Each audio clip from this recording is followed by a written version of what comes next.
All right. What's going on, everybody? Welcome into Locker Room Sports Extra. We're going to be breaking down some college games for the weekend ahead.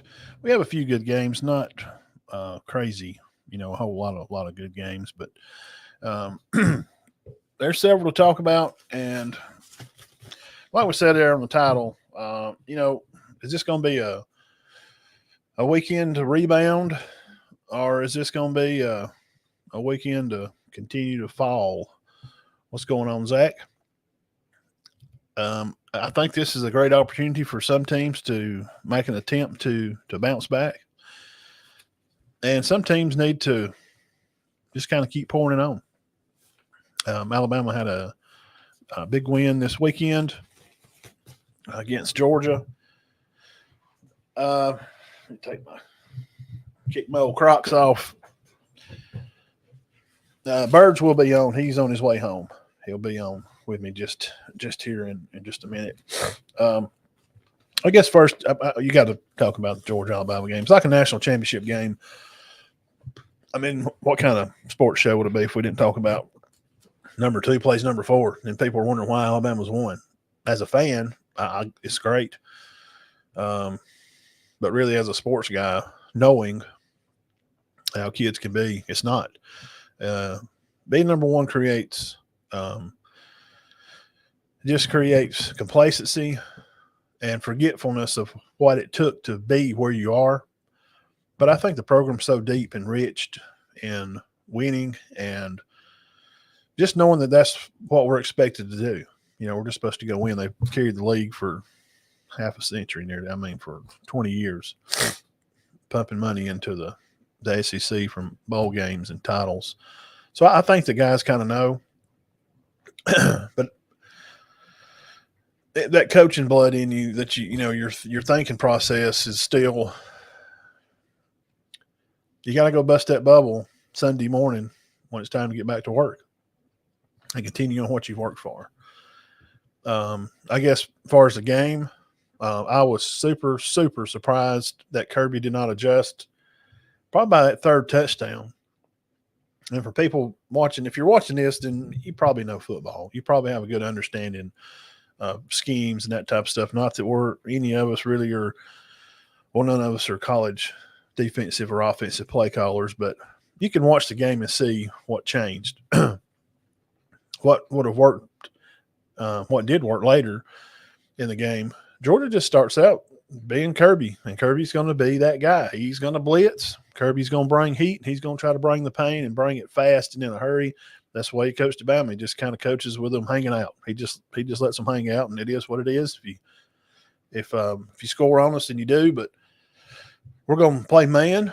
I have faith in my corners, and we're going to bring the linebackers and get after you. Well, that don't work with quarterbacks like Jalen Milroe, because he just ducks and dives out of the way of the linebackers. And you see what happened. That first half, Georgia's plan to get after him did not work out. It just didn't. And you knew it wouldn't, because that's – I mean, it's just Jalen, okay? And what it did was, I also think that, well, the huge narrative, we've talked about it here, was that Jalen couldn't throw I talked about it last week. We talked about it Sunday on the show before, and I talked about it Tuesday. Can he make those 5, 7, 8-yard throws over the middles? Can he throw some hooks? Can he throw a back shoulder or two? I said, can you just throw a few out in the flat? That's what he did. He was 11 for 11 at one time, right there. So he was 11 for 15 later. And one of those, it was low to the ground, and the guy caught it, I think they threw to I don't know how many different receivers. Everybody on the team, all the wide receivers had the tight ends, even the backup tight end had a catch. There was one guy come in, I didn't even know who he was. Amazing design play by Nick Sheridan. Alabama just has not had an offensive coach in years. They just hadn't. So it's fun to see a good young man like Jalen that does the right thing and takes care of himself, and he's a good kid, and he's going to play ball, and he's going to play hard, and he made those throws that nobody else could really, they were all doubting him for. They all doubted that he can make those intermediate throws, and he did. And he proved me wrong. Bama's defense they were playing some old stuff like we used to call. We were looking for Bama to go back to bully ball, and I talked about it last year. You can't play that kind of football anymore. You can't. The league just won't allow it. They've changed the rules so much. Just targeting. We got a guy got hit in the butt with a helmet. They threw him out. It's targeting. And the running back comes through there wide open. He lowers his head to a defender. The defender, you gone, boy. You out.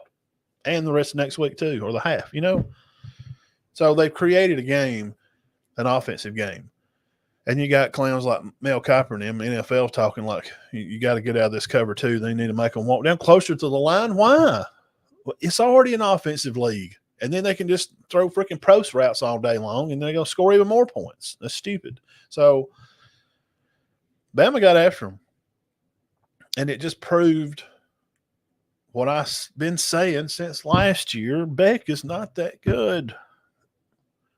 Is he not that he's not good? He's just not. They put him like number one All-American. When I see that come out this summer, I'm like, why? What has he done? Who have they played? This is the first time Georgia's had a schedule like this in years. Well, 5 years, I guess, since COVID. Because, Kirby ain't been to Tuscaloosa since they played them in 20. And Bama beat them, I don't know, what was it, 35-20 or something. So it's just made them look good. And he can't help it that the East is terrible. Well, there's not an East or West anymore. But he couldn't help it. Georgia can't do nothing about that. He can't help it that LSU and Ole Miss and Bama are just way better than Tennessee and Florida. Now, Tennessee has come on as here of late. They have. Coach Heupel's done a good job. So that just proved to me that Beck is just very average. And Bobo is what I've always thought. I just don't like him, man. I'm just not a fan. If you're not 45-ish or older, then you just don't know. You don't know. If you're not at least 45, you don't know. You can't have. You can go back and watch the old Georgia games. But I lived in those times. I worked in Georgia during those times. And people usually my age or older, if you're 45, 50, they don't like Bobo. But him and Kirby's locked up, man. They're buddies. His son plays on the team, And I'll say this, and I'm going to move on. It seems to me, well, it's not new to know that just a regular old guy standing back there handing off the ball and having a few deep balls here and there, line up, hand it off, play defense. That game is over. When Nick changed strength coaches, you could see then he already knew what was coming. But even back in the day, think about this. Remember this, guys. Remember Phillip Sims, Bama quarterback, and he transferred because his mom got sick and he went to Virginia. Nick was already preparing then to start running RPO. And it just seems to me that Kirby is a little behind the eight ball a little bit. I don't know of any elite. I said this Sunday. I don't mean to repeat myself. If you missed that, I'll tell you again. I'll tell you now. I'm asking a question. When is Georgia really recruited and got an elite receiver and a quarterback that can just – it don't have to be, Cam Newton. It don't got to be Michael Vick or not even Tim Tebow. Just somebody, though, that can – I guess Tebow's good. He just can get out of the way. Can move his feet. 7 out of 10 throws for Beck. Those little 10-yard line, 15-yard line, roll him out and let him throw it. He hit a good one of those too.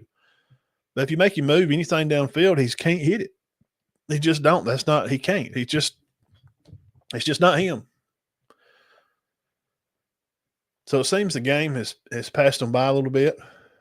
And hats off to Georgia for making a comeback, taking the lead. That just shows what kind of intelligent coach Kirby Smart. He's not stupid. He knows what he's doing. Him and Schumann adjusted to halftime. They stopped running those stunts. They were running that Texas twist stunt. They'll have a guy running the hole and another one comes behind him, or they would split. We call it the Texas twist. That's what I called it when we was coaching the kids to do that. Linebackers would cross, and it usually if you have in a passing block, it can confuse the guard or usually the center because he don't know which one to get, and you better be ready for it. And Alabama they were picking up. They never sacked Milroe. Milroe controlled the game. He escaped the pocket. And then Kirby said, well, I tell you what, we're going to rush 3 and we're going to spy 2. Well, 11, 8, 7, 6, like I said, it's going to leave a cover 6, which they just could play a cover 2. But that's going to leave 4 guys to float that field. And they just said, we're going to play man, and we're going to leave 2 high over the top. And that last play, they hit Williams on. The safety took the curl. Why? Why would he do that? I don't know if Starks is on that side or if he's on the other. Why would he play that curl there and leave Ryan with that number 12, whatever his name was? He was bad Saturday for Georgia. Georgia fans tell me who he was. He did not have a good game. He wasn't hustling. Even after he'd miss a guy, he just stopped running after, I don't know. They got confused on some stuff. They busted 2 big passes on Bama. One of them down there on that left side on the top of your screen, that kid just got turned around. He just did. I mean, he just got turned around, got lost with the ball, and he lost it. And they tackled him on the 1. Georgia scored there. And, hey, Georgia went 4 for 4 legit on 4th downs. I've just never seen nobody do that. That's crazy. It's just crazy. So hats off to Bama for a good game. Some of you don't like that kind of stuff. I do. It's intense. But I knew at halftime. I told Todd, he was here, I said, I was just sick. I said, they either start fast, they never finish those games. I've been watching them since the 80s. It's just, I don't know what it is, man. They usually find a way to win, which good teams find ways to win. Don't make excuses. You don't need a desperation throw. That's not a desperation throw. He threw up to Williams. It's a planned throw. Them guys just throw that ball 100 times each other at practice. It's not. He didn't close his eyes and throw it. He looked over there, seen single. Safety stays on the down. Williams up the side, 1-on-1. Well, what do you think I'm going to do? I'm going to get the ball to the best play catcher on the team. Georgia's going to have to change some things. They are. And we're going to talk about them playing Auburn this weekend. And I'm sure not picking Auburn to win that game. But I wouldn't be surprised if Auburn scores 2 or 3 touchdowns. Georgia better not come out there slow. Because that high school offense, whatever you want to call it, that Hugh runs, that old glitch and glitch RPO stuff, they'll score some points on you because they catch you out of position. And he wants to go fast, but he can't because they're not good enough to score a lot of the time. So he's having to slow down because if he's going fast and they're picking the ball off or they're having to punt because somebody's dropping the ball. Cam's got balls tipping off his hand. So they don't want to do that. They're having to slow down. But just don't be surprised, though. That's just my opinion now. Here's some other games. We'll run through these real quick, and then we'll get to the meat of the matter. Guys, thank you all for coming by. Hit that little heart there. Hit that blue little thumb on Facebook. If you're on YouTube watching, share it over on your Facebook page or somewhere, please, and tag me in it. If you hadn't subscribed to the channel and you're just running by, I'm your host of the most, Big Matt. Diamond Dean is on here on Sunday nights, and some Thursdays he gets to come by because his season's kind of wrapping up. So I think he's going to be here this Thursday, and we'll review some high school games for this weekend. But Tuesdays I do college stuff, and so here we go. UNLV will host 3-1 Syracuse. UNLV's favored by 7. I could probably go along with UNLV win. They're undefeated right now. Old quarterback Slavic decided to pull the red shirt, and he's going to dump off and leave. Well, they didn't care. Next man up. Who's up? Next guy come up, quarterback. Bam. Did great. Win the game. Missouri's going to be at A&M, and A&M's favored by 2. That's going to be at 11 o'clock.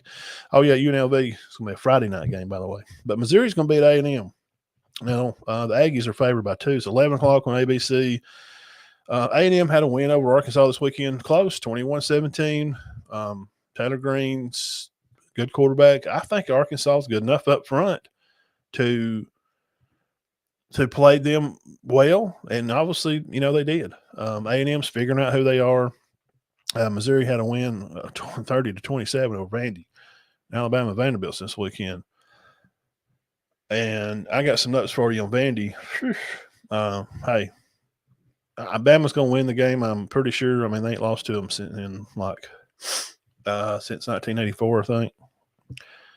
But Mizzou's at A&M, 11 o'clock. SMU, 4-1 again at 3-1 Louisville. That game is going to be 11 o'clock on ESPN. And Louisville's favored by a touchdown. Now, SMU beat Florida State 42-16, and Louisville lost to Notre Dame 31-24. A lot of people picked Louisville in that game. I kind of felt like their defense was good enough to keep them hanging around, and obviously not. It was at 31-24. 31, they scored 24, so that wasn't enough to get them the win. So we'll see that game at 11 on ESPN. Clemson will be at Florida State. Now, usually this time of year or whenever this game's played, that's usually a huge, huge game. Big, big game. But it's just – I just wrote it down because I'm just old, and it's just a game that it's always been a game, man. I mean, it's usually nearly been like for a conference-style championship game. This is like Florida-Bama nearly, okay, regular season stuff. Clemson's favored by 2 touchdowns. Florida State is 1-4. This game's going to be on at 6 on ESPN. Clemson won against Stanford, 40-14, boring game. Florida State lost. I just told you the score, 42-16. That's SMU. Guys, look.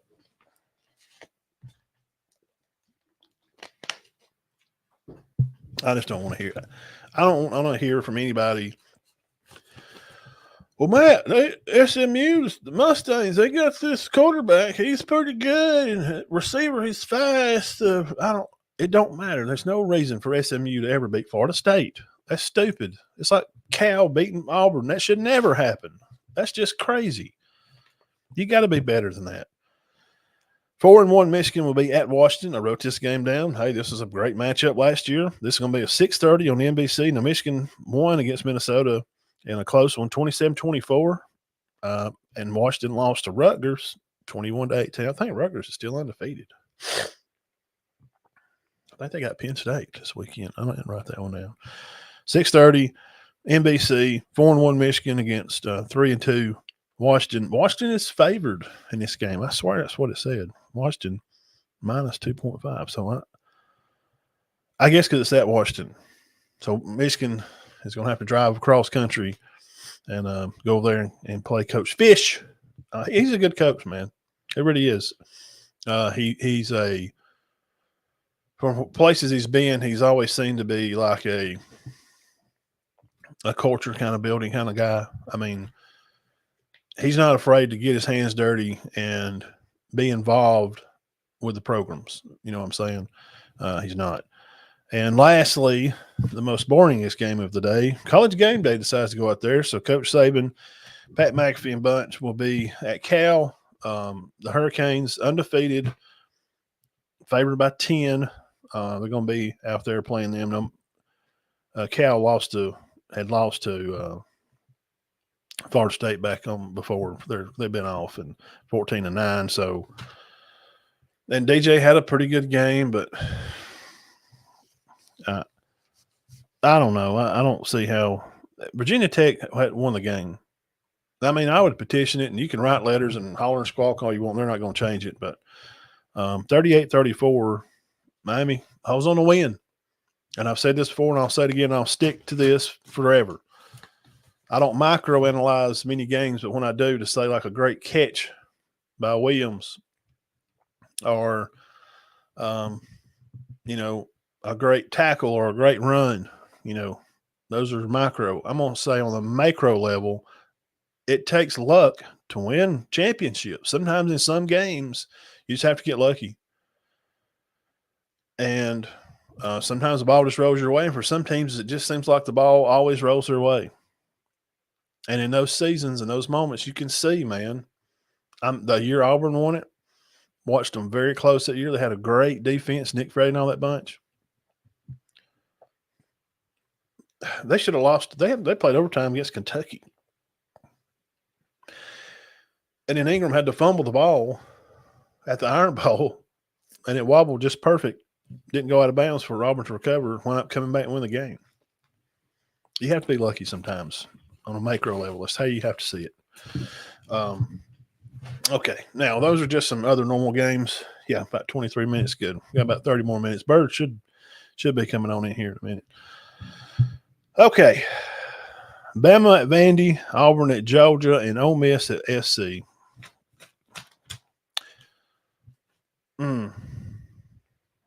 Who needs this win more, Ole Miss or South Carolina? Well,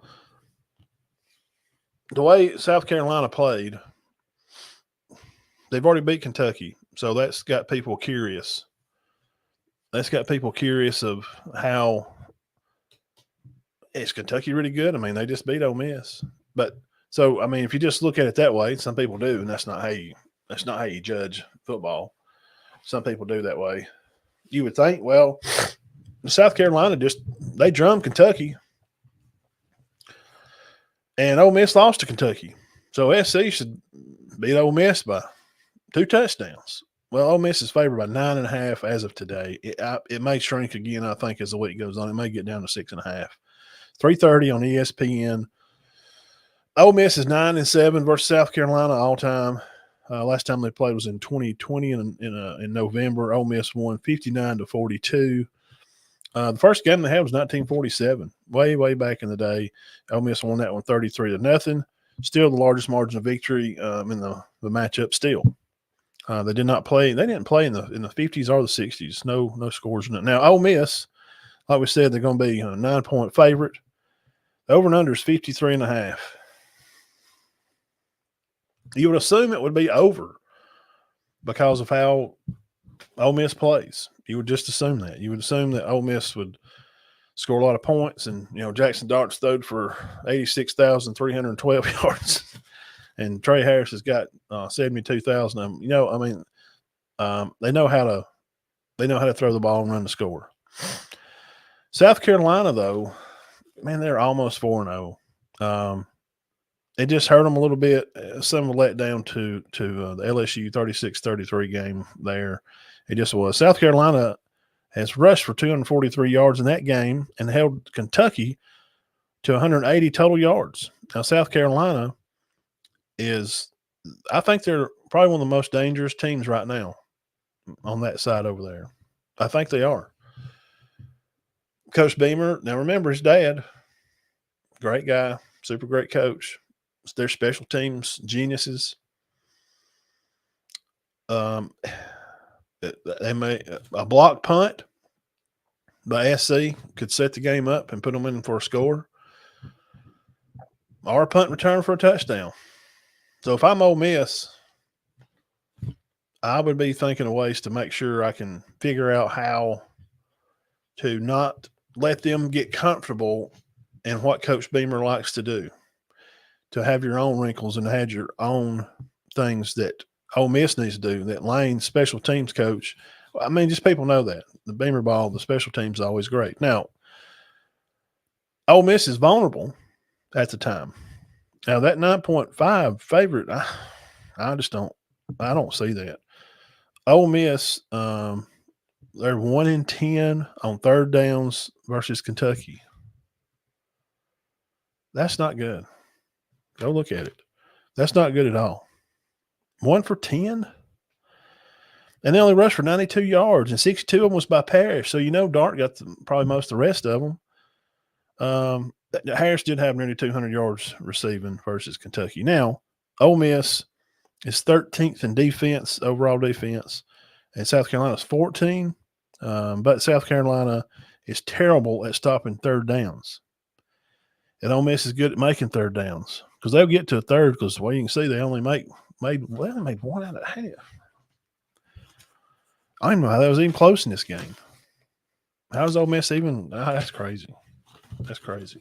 Burge, come on in here, son. Take your shoes off him, alligator loafers. He just got off it. The caviar and the shit. Yeah. Was it good today? Did you have? It was busy. It was busy. Did you have a fresh warm blanket up on you riding back in the jet? Yeah, yeah. Birds, I was talking about Ole Miss and South Carolina. I think that 9.5, I think, is going to shrink through the week. I think that SC, I think they're scary right now. I think Ole Miss is vulnerable. What do you think? I don't even know where the game's at, but where's that game at? It's at the SC. Yeah, I definitely think Ole Miss is vulnerable. I mean, I wouldn't. I was surprised last week, but I was surprised that their offense couldn't do a little more because that's where their bread's buttered. But I think that I think SC is going to give them all they need this week, especially at South Carolina. Well, Seller has been out. Well, I heard today he is playing. He will start, and he is a freak show. Yeah. Sellers is very good. Now, this is a stat that I mentioned. Ole Miss only rushed for 92 yards, and Parrish had 62 of them against Kentucky. What about that? I don't. How many passes did they throw? Did they abandon the run? Yeah, I mean, Lane's not going to run it a whole lot anyway. I mean, he's not going. Yes, he's not going to run the ball a whole lot anyway. I know we live in this modern time, but you still got to run the ball and play defense, and that's just part of it. Usually, who runs the ball more and controls the time of the game usually wins. Not always, but when teams are pretty close. And Ole Miss being 13th in defense, South Carolina being 14th, but SC is very bad on stopping the third down. So I'm just kind of surprised, that Ole Miss is favored by 9.5. I'm just saying, man, it's a 3:30 game. Now, if it was a 7 o'clock game and they come out there and play the darn sandstorm music, yeah, it's wild up there. Ole Miss is 9-7 all time versus them. They played in 2020 Birds, and it was 59-42. I don't think it's going to be that kind of game. I don't think. The over and under was 53.5. I don't know. I was looking back at the UK and Ole Miss, stats here, and some glaring things that stood out right off the bat. 1 for 10 on third down for Ole Miss. How do you? But now third downs, they were good. Yeah, Ole Miss was actually Kentucky had more pass attempts than Ole Miss did.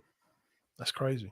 And Vanderbilt running the ball around helped him kind of win the game. And if you think he's going to give you trouble, wait till those Sellers cuts loose up the sideline, son. He's very shifty, man. He's like Milroe. He can bend, like his feet's flat, but his body's like bent over. I mean, he's hard to tackle, man. Yeah. And they doubled him up on time of possession too. Kentucky just dominated the time of possession, which that's kind of a trademark. Kentucky, that's how they're staying in these games, is playing defense and just holding the ball, dominating possessions. Well, and you're a Georgia guy, and you watch Kentucky, Georgia closely. What do you think about the offense defensive line for Kentucky after watching them the other week? I mean, they give Georgia a lot of trouble. Well, you can't teach size and skill, and they've got a guy in there like 6'6", 350 or 360 or something like that, and he's hard to move around. I can't remember the guy's name, but he's right in the center for Kentucky on the defense, and he was trouble. And when you don't have, I think we had a full complement of offensive players for that game, but we weren't moving them very well. They slowed the run down pretty good. Yeah, I just don't. I can't get over that. I just keep saying, I know it sounds stupid, and everybody's like, "Would you shut up and move on?" They're favored by. I just don't see why Ole Miss is favored by.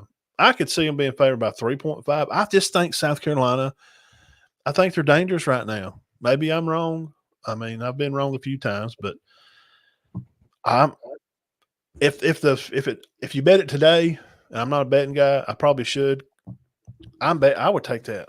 I'd take those points. I can tell you that the line's moving down. It's down to 9 on ESPN right now. See, yep. I guarantee you by Friday it'll be 6.5. Yeah, it could be. Yeah, if it was a 7:30 game, it would be. Yes. This was interesting. I don't know if you heard this part. The largest margin of victory was 33-0, which was the first game in 47. What about that? Okay. Next up here, let's talk about Auburn and Georgia. 2:30 Birds on ABC. Birds will be snuggled up with his little snuggie blanket and his bag of pork skins and his big old jug of Milo's tea. I wish. That sounds pretty good. But actually, I'll be at Hickson. I'll be in Hickson, Tennessee at a softball tournament with my daughter. Strikeout Cancer. So cancer awareness softball tournament. We're doing the pink out, and I think there's somewhere north of 14 teams going to be in there. So we're going to have a couple different brackets, and it should be some fun softball for 8U. She's 8 years old. I just, like I've always told you, when you talk about your girl, enjoy all of it because it'll be gone.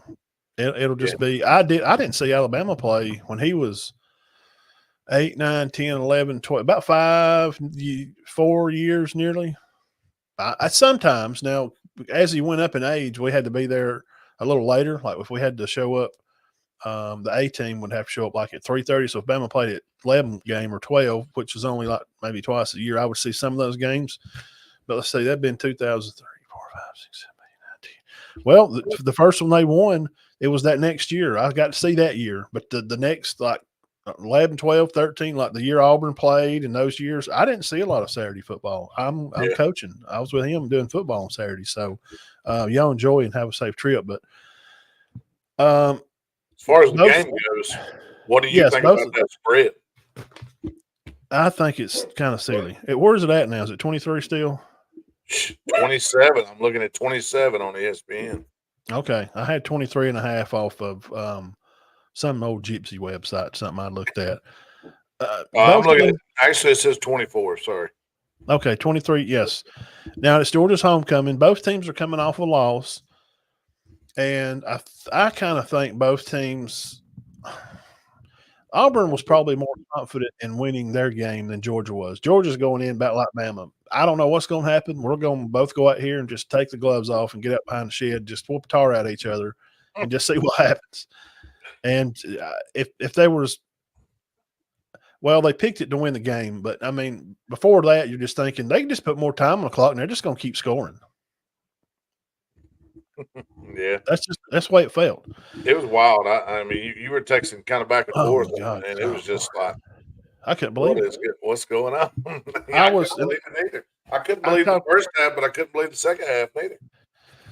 I talked about it on the intro part, and I ain't gonna beat a dead horse, but I was surprised that Kirby did not, after about that third touchdown, that he didn't get out of.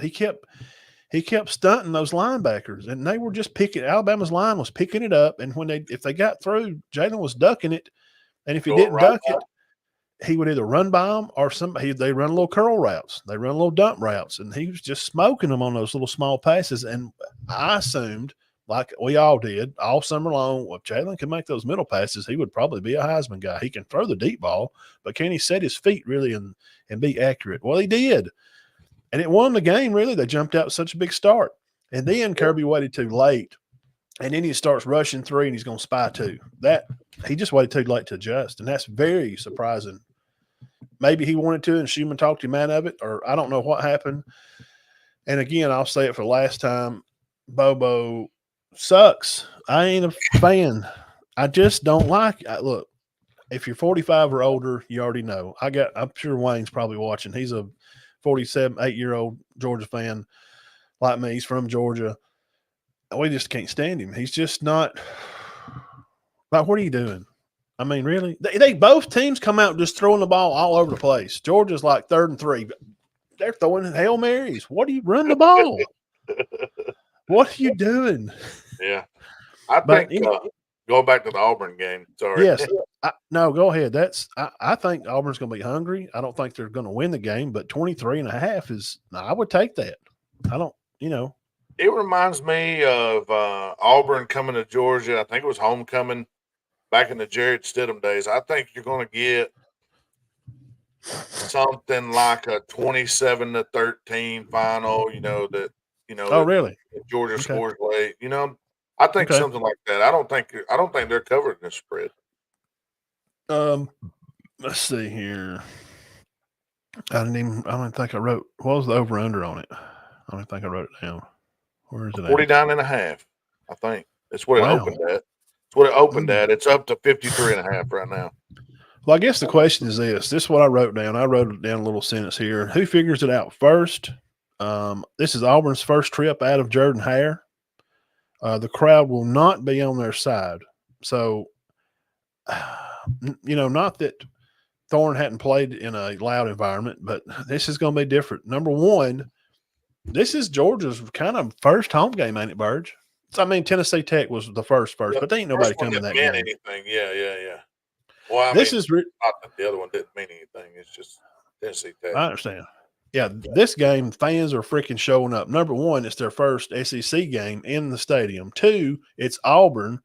And these guys have played since, 1892.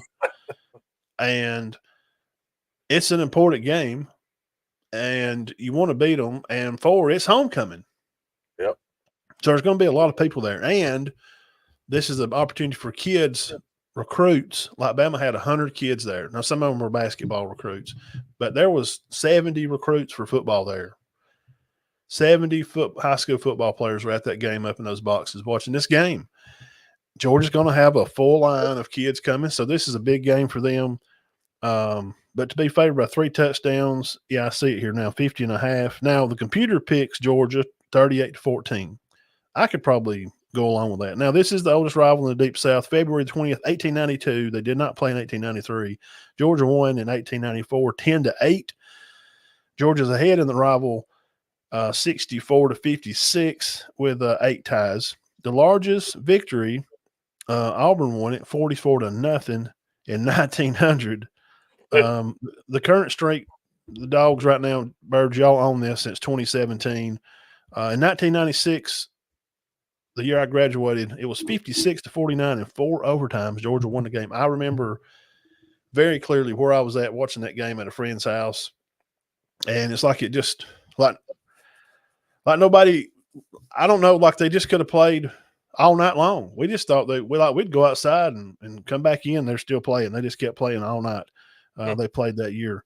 Auburn has lost the last 7 games, Birds, 206-77. So that tells you where this rivalry is at. It's not really a rivalry anymore. It's just not.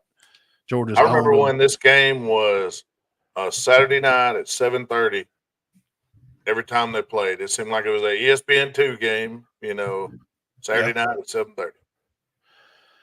Well, they've been doing this thing for a long time. Now, Georgia had 520 yards total over a top 20 defense in Alabama, which Alabama's defense has given up this year about 1,600 yards all year. But Auburn's defense has gave up about 1,900 yards, but they've given up 14 touchdowns. Now, Georgia defensively, they're top 20. They've given up about the same as Bama. It's about 1,600 with 11 touchdowns. But for Auburn, this Oklahoma team, they had given up an average of about 400 yards a game, and they were only in the top 50. I was talking about their defense, how great they were, but when you go look it up, they're just in the top 50. But they had only, on average, they give up 400 yards a game. Now versus Bama, Georgia had 2 guys over 100 yards receiving, Smith and Bell. Didn't have much of a run game. And Auburn, Hunter had 97 yards to run the ball, and they needed to run the ball way more. Last note about this game, I'll turn it back to you. Cam Coleman's got to be perfect, and KLS has been their playmaker. He's got to step up and continue to catch the ball for Auburn if they even want to try to keep it within 2 or 3 touchdowns. Yeah, especially on the road. I don't.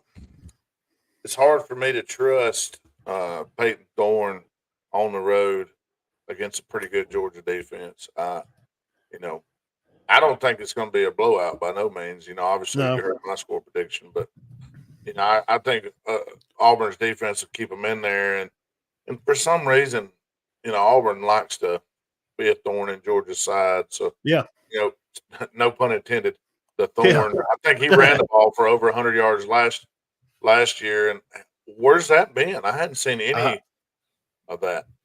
I know. He did it to Bama. He gave them a hard time. He'd run the ball for it's about the same, 100, 110. I think Fraze's got him turned upside down in his head. He's got him thinking so much right now. He is just Peyton's thinking too much. These picks that he's throwing, he's not reading the guy off the end right. He's passing it when he should be running it, and he's running it when he needs to be passing it. They don't have any confidence, and it shows. And right now, Auburn's just got to find a way to win because they're leaving home. They're packed up their bags with a little stick and a little handkerchief over their shoulder. They're not going to be home, man, back for a while. They're going to be on the road with a tough schedule. So I think I had 38-14. If it winds up being a 36-21 or 36-24, I think Auburn should feel good. Do you? Yeah, I mean, I agree with you. I think so.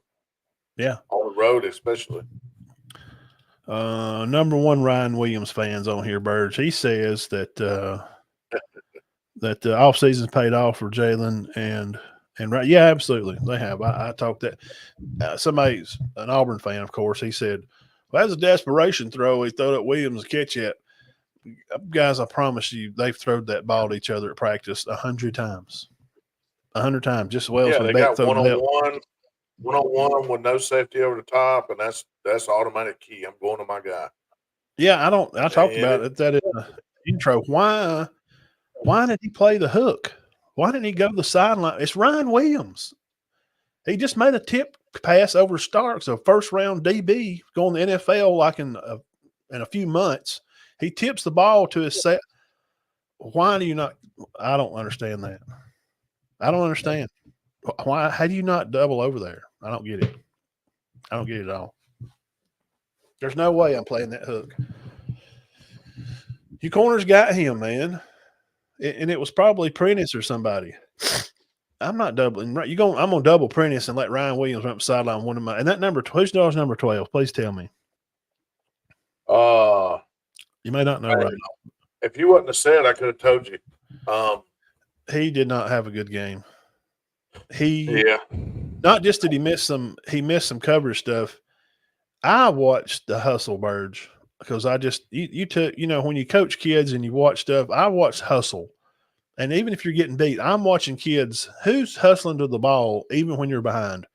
And when you're not hustling the ball and we're getting beat, I can't stand that. That drives me nuts. And he lost to some hustle. And he just didn't have a good game.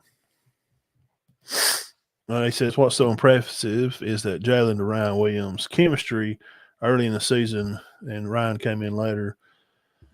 Julian Humphrey is 12 for Georgia. Yeah, that's him. Humphreys. Okay. Yeah. Well, bless his heart. I mean, I'm never against kids. You know that. Yeah. Jermaine Bernard was doing dirty stuff. He was doing Starks dirty.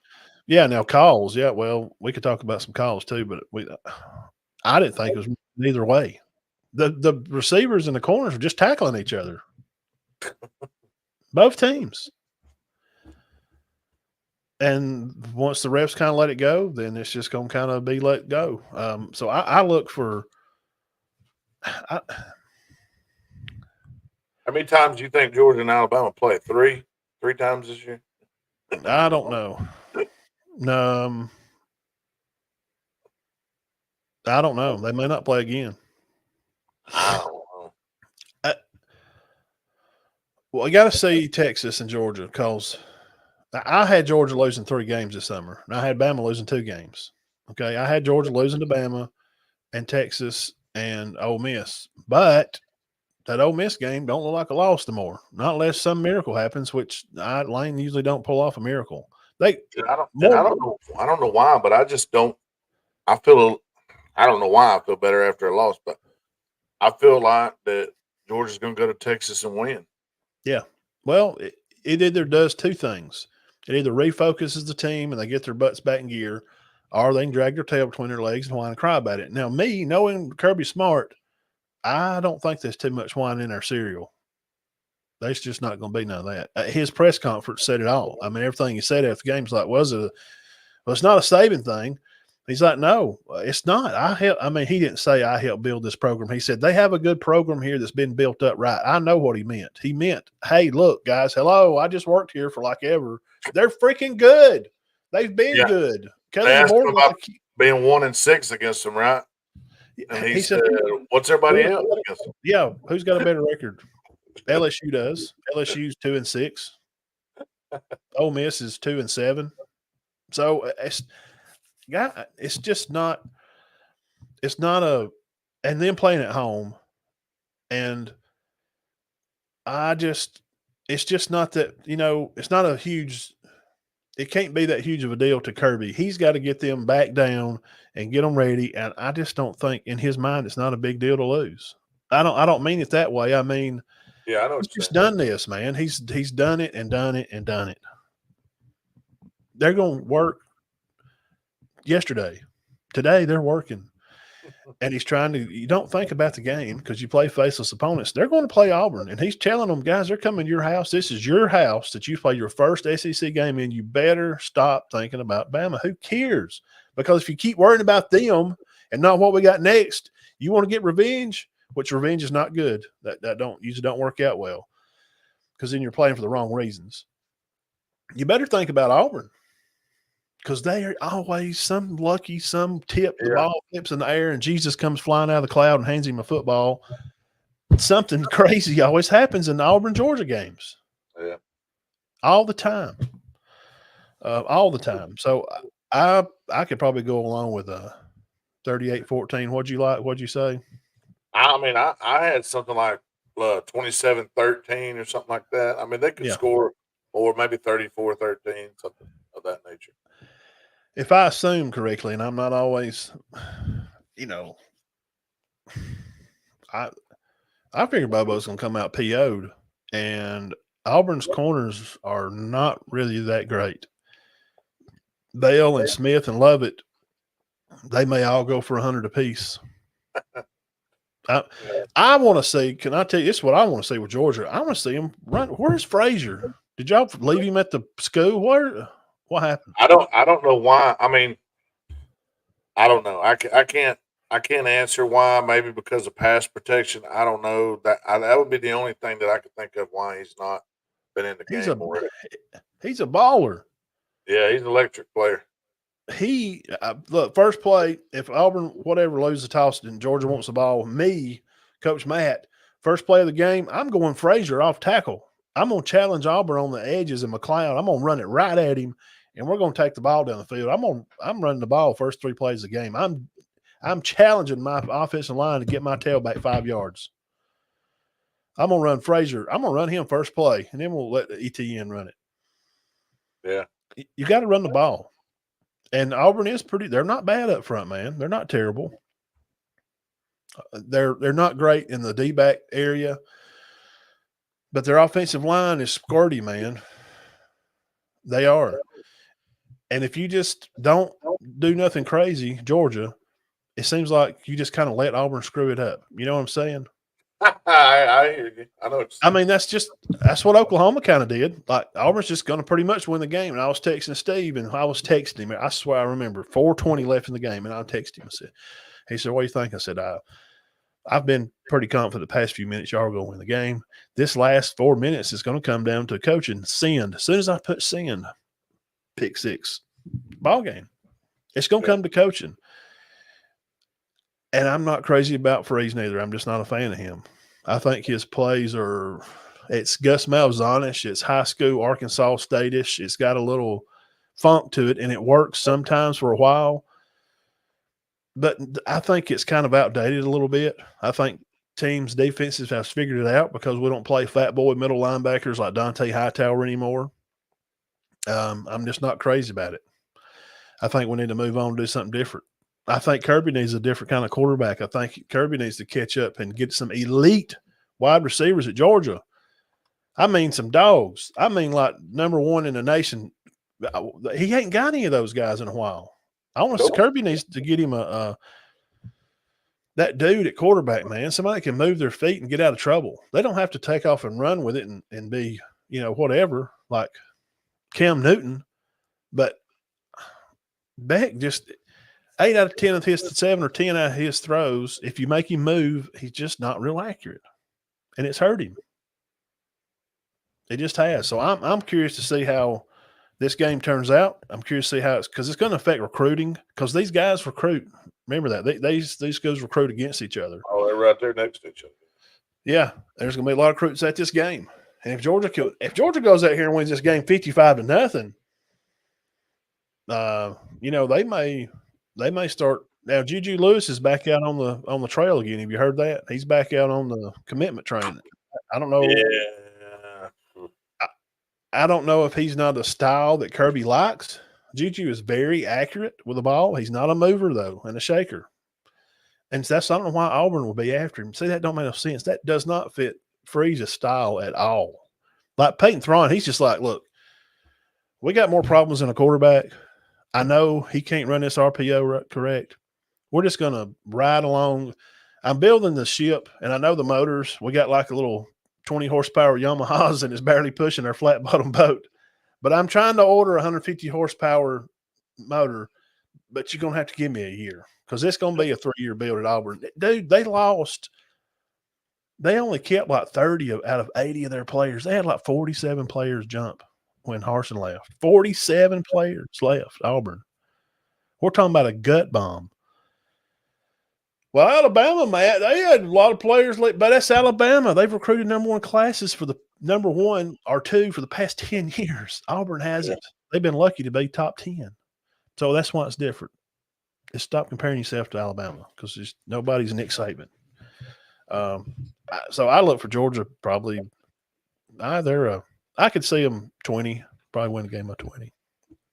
Lastly here, and we'll get off here. The Tide is going to take a trip to Nashville against the 2-2 Commodores at First Bank Stadium. SEC Network fans tune in at 3:15. Bama is 63-18 versus Vanderbilt. Played the first time October of 1903. And here at 2022, the game was 55-3 as a final. In 1903, Vanderbilt smoked Bama 30-0. Get you some of that, Tide. 30-0. Well, they didn't really beat them again until the last time was 1984, Birds, where it was 30-22 Vanderbilt. And they ain't beat them since. And they're not beating them this year. And they're not going to beat them this year. Bama went 5-6. Their head coach was Perkins. This is the year that Bama lost to him. I thought it was interesting. I had to write this down. Bama went 5-6 that year. Perkins was the head coach. Mike Shula was the quarterback. He threw for 560 yards that year. And I don't know this guy at all. Paul Carruth ran the ball for 780 yards for Alabama that year. The last loss in Nashville was 14-10. They lost to Vanderbilt in 1969. So Bama's not lost in Nashville since 1969. There you go. But Vanderbilt's quarterback now, this guy come from Mexico State. He beat Auburn last year, right? He's a 64% passer. He's dangerous, man. And they run a little option style sometime, but I think Bama's too athletic for any of that mess. Yes, Jahad Campbell and who's Zero that kept blessing them? I forget his name every time. I'd ask Todd like 46 times. I'm just not going to remember it. He blitzed up the middle in Georgia all night. Zero, the one that kept getting up the middle. Yeah. Zach, I think that's Zach on here. Number 1 Ryan wins. Are you still on here? Tell me who it is. He knows every darn Alabama player that ever played nearly. And he's younger. Well, he may be. No, he's a little older than you, maybe. Bama's favored 24.5. Now they have had their fans have been holding their breath the whole fourth quarter, and they finally got to exhale as they slightly took the victory, and to slow down. And it's just going to have to be a time where I'm curious of this. I always have something I'm curious about in the game. Burge, is Bama going to come out and gas down like they did against Georgia? Or are they just still too excited and they're going to come out flat and slow and fiddle far around, and Vanderbilt's going to score? It's going to be 14-10 at the half, Bama. You know what I'm saying? And then they'll come out and finish the game and get woke up. What are you thinking? I think Bama's going to hammer them. I think they'll be up 21 plus at halftime, and I don't know about all that, but I think a couple scores, 2-3 scores, 17-0, 24-0, something like that at halftime for sure. I hate to do it to you, but I got to take off. We got a pick'em show in 2 minutes. Yeah. Okay. Yeah, I'm done. I'm about done with this. So you like Bama big? Yeah. You like Georgia play pretty much close to cover, and South Carolina, Ole Miss. Do you think South Carolina gives them a run for their money? I think so. I think the spread. I think it's inside the spread if Ole Miss comes out of there with a W. I agree. All right, bro. Go over there and have your show, guys. Y'all find Benton Burge at Northwest Georgia Scoreboard Show. Any kind of high school football for Georgia, all over the state. They do a fantastic job. Great show. Lots of stats and news and everything you want to know about all your high school football teams over there in Georgia. Go over and find him on YouTube, Twitter. He's got a big following on Twitter. And they're on Facebook, put pictures and stuff like that. Are you still doing video stuff of games too, some? I have been. The last game, I had some technical issues. I got to get all that figured out. Okay. All right, bro. Have a great show.